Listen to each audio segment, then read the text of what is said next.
चलिए अपने next question पे चलते हैं। Question number 5।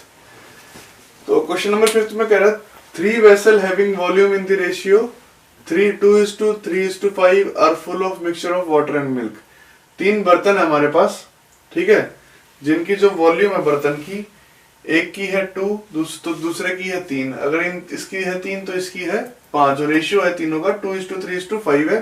क्या है उसमें पानी और दूध का मिक्सचर है, ठीक है। अब वो कह रहा है कि पहले वेसल में, ये तो तीनों की वॉल्यूम दे दी पहले में, फिर कह रहा है कि पहले वेसल में जो वाटर और मिल्क का रेशियो है वो है 1:3, दूसरे में है 2:3 और तीसरे में है 2:5, ठीक है। अगर तीनों में से निकाल के एक बड़े वेसल में अगर हम डालते हैं दूध और पानी, तो हमें रेशियो बताना है कि बड़े वेसल में दूध और पानी का रेशियो कितना है, ठीक है। तो हमें बड़े वेसल में दूध और पानी का रेशियो बताना है, ठीक है। तो अच्छा क्वेश्चन है, तो ध्यान से देखिए कैसे करेंगे। 1:3, 2:3, 2:5, ये 3 रेशियो है, फर्स्ट, सेकंड, थर्ड, ठीक है।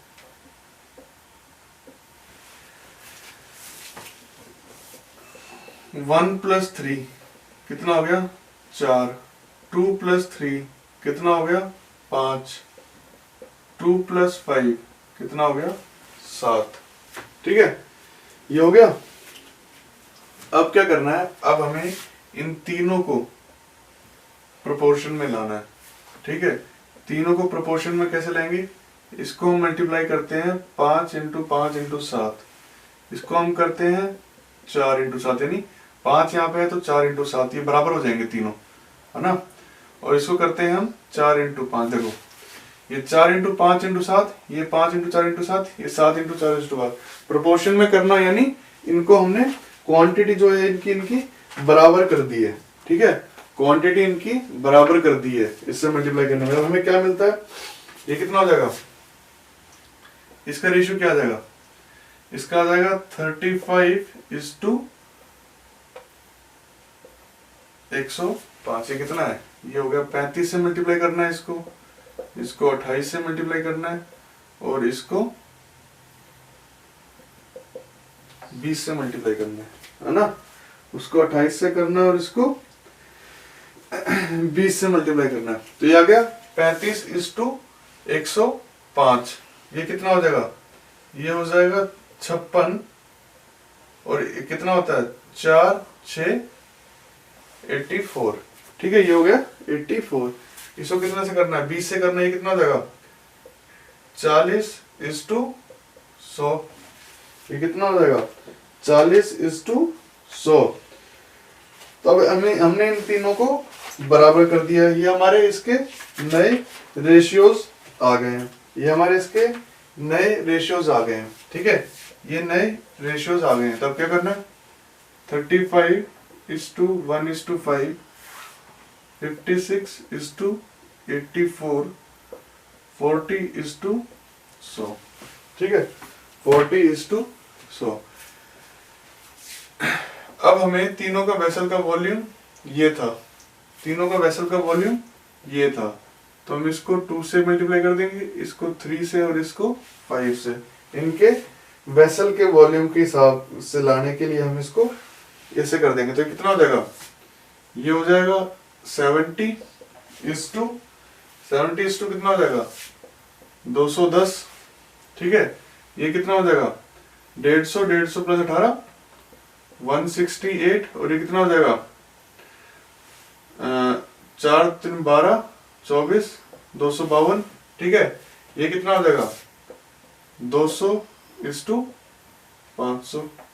ये फाइनल कितना हो जाएगा, ऐड करो इसको 100 200 300 360 360 430 360 + 430 कितना हो गया 300 360 430 438 से 400 900 950 960 और 962।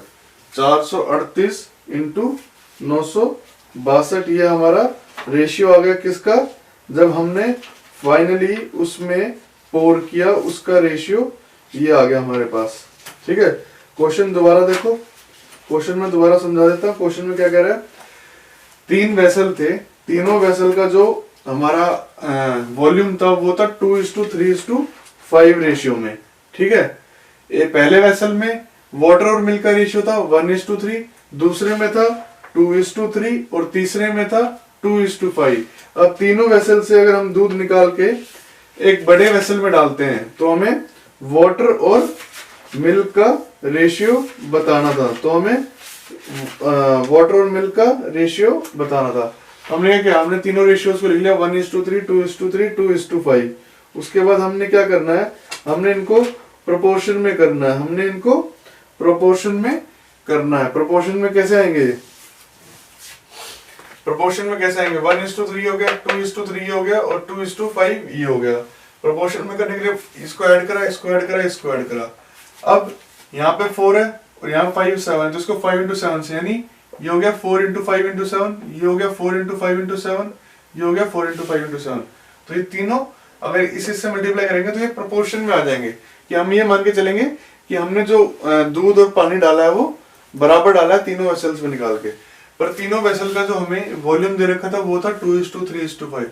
तो हम ऊपर वाले को 2 से मल्टीप्लाई करेंगे, नीचे को 3 से, और जो सबसे नीचे है उसको 5 से। क्यों, क्योंकि जो हमारा जो भी हमारा वाटर और मिल्क का जो वो है वो इस रेशियो में हमें मिल जाए। इस रेशियो में मिलते ही ये हमारा वाटर हो गया और ये हमारा मिल्क हो गया। ठीक है, चलिए वीडियो ना समझ आए तो इसको दोबारा देख लेना आप पीछे करके। नेक्स्ट क्वेश्चन पे चलते हैं, नेक्स्ट क्वेश्चन करते हैं। चलिए हम नेक्स्ट क्वेश्चन में चलते हैं। क्वेश्चन नंबर 6 काफी अच्छा क्वेश्चन है, तो ध्यान से सुनिएगा, ध्यान से देखिएगा इस क्वेश्चन को। ठीक है, क्वेश्चन पढ़ लेते हैं पहले। क्वेश्चन में कह रहा है Ajay and Manoj had certain amount of money with them, the ratio of amount with them is 8:5। Ajay और मनोज के पास कुछ पैसे हैं, जो पैसे हैं उनका रेशियो है 8:5, यानी अगर अजय के पास 8 रुपए हैं तो मनोज के पास 5 रुपए, दोनों के पास जो पैसे हैं उसका रेशियो है 8:5। अजय कुछ पैसे खर्चता है, Ajay spends a certain amount, Ajay कुछ पैसे खर्चता है। Manoj are 1/6 of the amount that Ajay spends, Ajay कुछ पैसे खर्चता है तो मनोज जितने अजय पैसे खर्चता है उसका 1/6 हिस्सा कमाता है। ठीक है, अजय ने मान लो 6 रुपए खर्चे तो मनोज ने खर्चने के बजाय 1 रुपया कमाया, यानी छठा हिस्सा कमाया। आफ्टर 9 डेज, आफ्टर 9 दिन के बाद जो रेशियो है, जो अमाउंट का जो रेशियो है उनके साथ वो है 10:11, यानी 9 दिन में अजय ने कुछ पैसे खर्च किए। ठीक है, तो मनोज ने उसका 1/6 हिस्सा कमाया, जिससे कारण क्या होता है, जो रेशियो है वो 10:11 हो गया। तो हमसे वो पूछ रहा है कितने दिनों बाद अमाउंट का रेशियो 18:35 हो जाएगा। 9 दिन के बाद इतना हुआ था क्योंकि अजय ने कुछ पैसे खर्चे थे और मनोज ने जितने अजय ने खर्चे थे उसका 1/6 हिस्सा कमाया था, तो उससे रेशियो ये चेंज हो गया था। ठीक है, चलिए क्वेश्चन देखते हैं। मान लो अजय के पास पैसे हैं 8x, मनोज के पास पैसे हैं 5x। ठीक है, अजय के पास पैसे हैं 8x, मनोज के पास पैसे हैं 5x। अजय मान लो अजय स्पेंड्स 1 डे, अजय एक दिन में y रुपए क्या बोलते हैं वो खर्च करता है, तो अजय 9 डेज में कितना करेगा, 9y रुपए खर्च करेगा। अजय एक दिन में y रुपए खर्चता है तो 9 दिन में अजय 9y खर्चेगा। तो मनोज 9 दिन में कितना कमाएगा, कमाएगा 1/6 हिस्सा, यानी 9/6y। तो मनोज 9 दिन में कितना कमाएगा, 9/6y। तो अब 9 दिन के बाद रेशियो कितना हो गया, 10:11, यानी 8x इसका हो गया 8x माइनस 9y। 9 दिन में इतने खर्चे, टोटल पैसे इतने थे, अजय ने 9 दिन में इतने खर्च दिए, तो यानी टोटल में से माइनस हो जाएंगे। और मनोज के पास थे 5x प्लस इतने उसने 9 दिन में कमाए, तो ये 9/6y हो गया। और रेशियो क्या हो गया? रेशियो हो गया 10/11। तो रेशियो कितना हो गया? रेशियो हो गया 10/11। ठीक है, रेशियो कितना हो गया? रेशियो हो गया 10/11। इसको आगे आगे आगे ले चलते हैं। ये कितना हो जाएगा? ये हो जाएगा 88x minus 99y। 88x minus 99y, ये कितना हो जाएगा? ये हो जाएगा 50x प्लस 9/6y इंटू 10। ये कितना हो गया? 3 2 3 और ये 5, तो ये कितना हो गया? 15y। ये कितना हो गया? 15y। तो यहाँ पे हम 15y लिख देते हैं। 15y हमने यहाँ लिख दिया। ठीक है, इसको इस साइड ले जाएंगे x को, तो ये हो जाएगा 38x और 99 को उस साइड ले जाएंगे तो कितना हो जाएगा? 114y। 114y। तो क्या आ गया? ये कितना हो जाएगा? ये हो जाएगा x और ये हो जाएगा 3y। तो x की वैल्यू क्या आ गई? x की वैल्यू आ गई 3y। समझ में आया क्या करा? अजय के पास है मान लो 8x पैसे, मनोज के पास है 5x। अजय एक दिन में y रुपया खर्चता है, तो अजय 9 दिन में कितना खर्चेगा? 9y। तो मनोज 9 दिन में कितना कमाएगा? मनोज 1/6 हिस्सा कमाता है जितना अजय खर्चता है। तो अजय ने 9y खर्चे 9 दिन में, तो मनोज ने 9 दिन में कितने कमाए? 9/6y। ठीक है, अब क्या हो गया? अब रेशियो हो गया चेंज। जब अजय ने खर्चे और मनोज ने कुछ पैसे कमाए, तो उसके बाद रेशियो हो गया 9 दिन के बाद 10:11। तो 8x माइनस जितने उसने खर्च करे 9y, 5x प्लस जितने मनोज ने कमाए 9/6y इक्वल टू 10/11। ये तो आ गया हमारा 1। ठीक है, अब वो कह रहा है कितने दिनों के बाद जो रेशियो ऑफ अमाउंट है वो 18:35 हो गया होगा। हम मान लेते हैं t डेज के बाद रेशियो इतना होगा। ठीक है, t डेज के बाद रेशियो इतना होगा। अजय टी डेज में कितना खर्चेगा? अजय टी डेज में कितना खर्चेगा? YT। ठीक है, अजय एक दिन में y खर्चता है, तो टी डेज में कितना खर्चेगा? YT। मनोज टी डेज में कितना कमाएगा? y/60। मनोज टी डेज में कितना कमाएगा? मनोज कमाएगा y/60।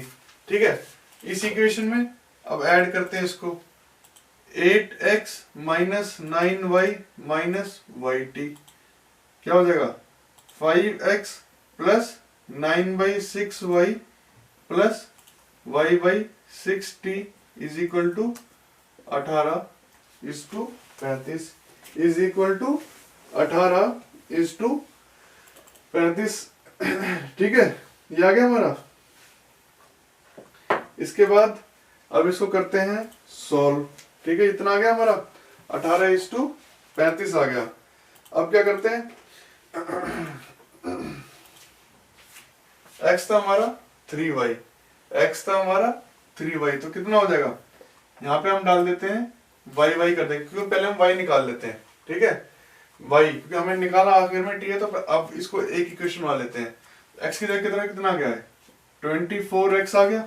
ठीक है, सॉरी 24y आ जाएगा माइनस 9y माइनस YT।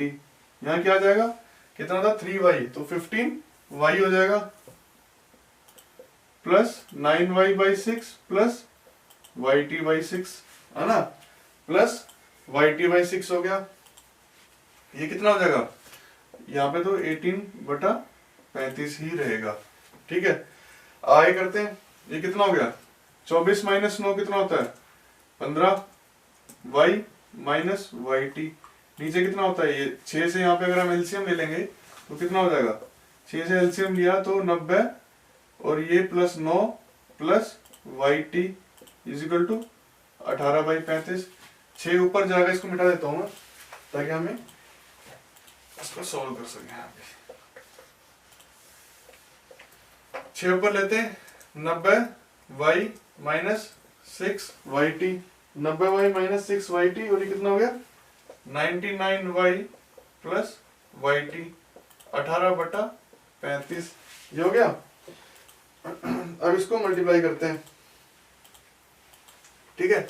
35 को यहाँ ले गए, कितना हो जाएगा 35 into 90y minus 6yt into 35, 18 into 99y plus 18yt, 18 into 99y plus 18yt।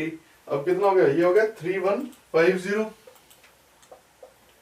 3150, और ये कितना होता है 18 इंटू 99 कितना होता है 1782, 1782 प्लस 18yt, और ये कितना हो गया 180, 180 प्लस 30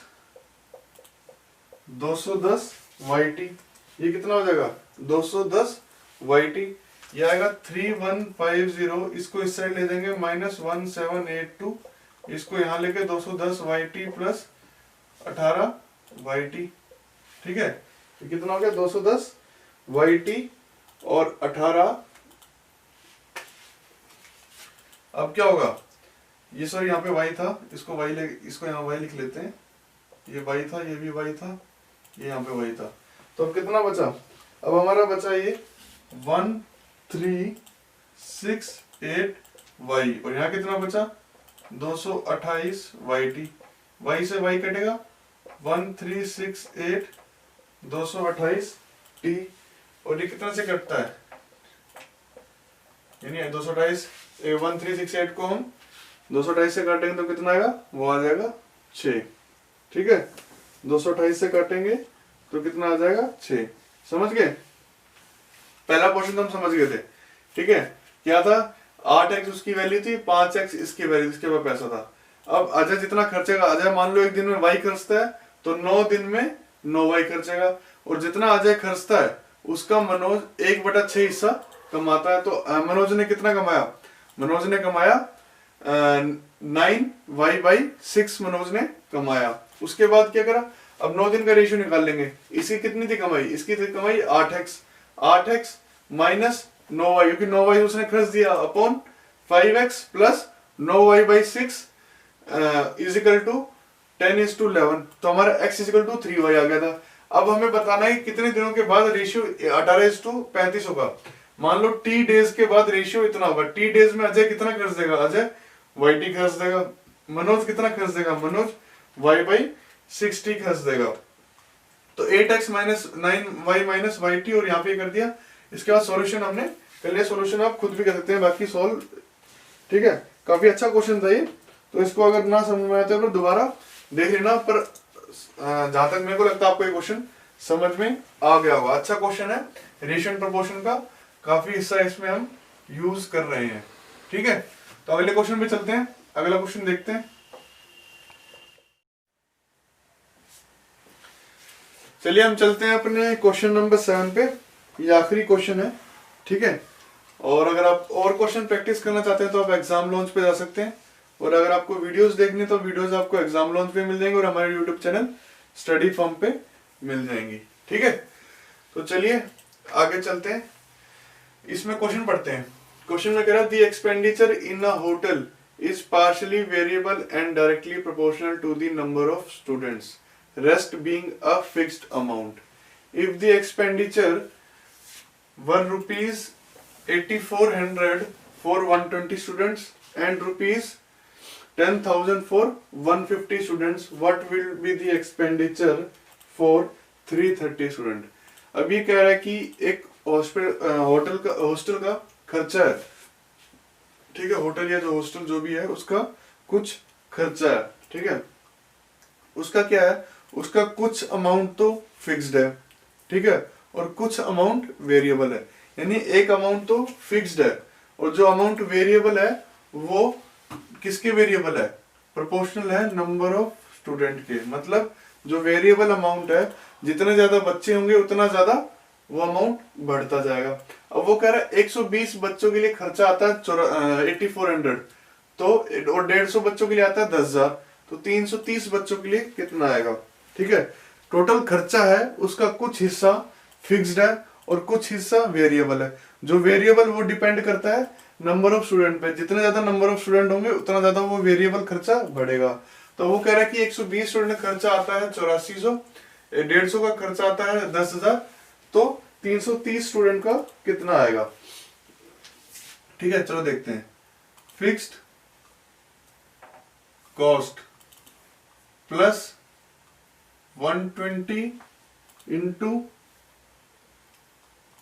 वेरिएबल कॉस्ट कितना है 120 का 8400, यानी कुछ तो फिक्स्ड अमाउंट है और कुछ वेरिएबल अमाउंट है। किस पे डिपेंड करता है, वो करता है बच्चों पे। तो हमने 120 इंटू वेरिएबल कॉस्ट कर दिया। अगर यहाँ पे 130 होते तो यहाँ पे 130 करते। अब दूसरा क्या है, fixed amount fixed cost plus 150 into variable cost कितना है 10,000। ठीक है, माइनस करते हैं। अब ये आपस में कट जाएंगे, ये कितना हो जाएगा, ये हो जाएगा 30 variable cost is equal to ये कितना आएगा, ये आएगा 1600। ठीक है, ये आएगा 1600। वेरिएबल कॉस्ट कितना आएगा, वेरिएबल कॉस्ट आ गया 1600 अपॉन 30 यानी 160 बाई 3 रुपए। ये एक बच्चे का वेरिएबल कॉस्ट आ गया। अब हमसे पूछ रहा है 330 बच्चों का एक्सपेंडिचर कितना होगा, यानी 330 बच्चों का भी कुछ फिक्स्ड कॉस्ट होगा प्लस 330 इंटू वेरिएबल कॉस्ट, है ना। कुछ फिक्स्ड कॉस्ट है और कुछ वेरिएबल कॉस्ट है। फिक्स्ड कॉस्ट कितना है, फिक्स्ड कॉस्ट कितना है, पहले हम फिक्स्ड कॉस्ट हमें निकालना पड़ेगा। ठीक है, ये वाली इक्वेशन ले लेते हैं। ठीक है, ये वाली इक्वेशन लेते हैं। ये तो हो गया 330 बच्चों के लिए फॉर 330 स्टूडेंट्स। हमारे पास वेरिएबल कॉस्ट आ गया। अब हमें फिक्स्ड कॉस्ट निकालना है। फिक्स्ड कॉस्ट कैसे निकालेंगे, यहां डाल लेते हैं। Fixed cost plus 120, variable cost की वैल्यू कितनी है 160 बटे 3 और ये 8400। फिक्स्ड कॉस्ट ये कितना हो जाएगा 40 इंटू 160 8400। फिक्स्ड कॉस्ट कितना हो जाएगा 8400 माइनस 6400, तो कितना हो गया 2000। ठीक है, फिक्स्ड कॉस्ट कितना आ गया 2000। अब इसमें डाल देते हैं वेरिएबल कॉस्ट कितना था, फिक्स्ड कॉस्ट कितना 2000 प्लस 330 इंटू वेरिएबल कॉस्ट कितना है 160 बटा 3, कितना आ गया ये 2000 इंटू 110 इंटू 160, ये कितना आ जाएगा 11 इंटू 16 कितना होता है 176, 16 176। ठीक है, तो कितना आ जाएगा ये 0069 19,600। यानी जो 330 बच्चे हैं उनका वेरिएबल जो टोटल जो खर्चा आएगा वो आएगा 19,600। ठीक है, इस क्वेश्चन के साथ हमारा ये चैप्टर खत्म होता है। ठीक है, आशा करता हूं आपको चैप्टर समझ में आया होगा, वीडियो समझ में आई होंगी। अगर वीडियो समझ में आई है तो लाइक और सब्सक्राइब जरूर करें। और अगर किसी तरह का डाउट किसी बच्चे को है, ठीक है, तो वो कमेंट बॉक्स में कमेंट कर सकता है, उसका हम जवाब उत्तर जरूर देंगे। ठीक है, सभी बच्चे हमारे लिए जरूरी हैं तो जवाब हम जरूर देंगे। ठीक है, बाकी आपको क्वेश्चन प्रैक्टिस करने हम जितना यहाँ पढ़ा रहे हैं वो पढ़ा रहे हैं। ठीक है, चीजें आपके समझने के लिए हैं। बाकी जो भी है आप अपनी प्रैक्टिस जारी रखिए। बुक्स ले लीजिए, किरण हो गई, कई तरह की बुक्स आती हैं। ठीक है, मॉक टेस्ट करने हैं तो आप हमारी साइट एग्जाम लॉन्च पे चले जाएं। यूट्यूब वीडियोस देखनी है तो आप यूट्यूब चैनल स्टडी फॉर्म पे जा सकते हैं। बाकी लिंक वगैरह हम आपको नीचे सभी वीडियोस के दे देंगे। ठीक है, और ये चैप्टर पूरा चैप्टर आपको यूट्यूब पे हमारे चैनल पे बिल्कुल फ्री मिलेगा।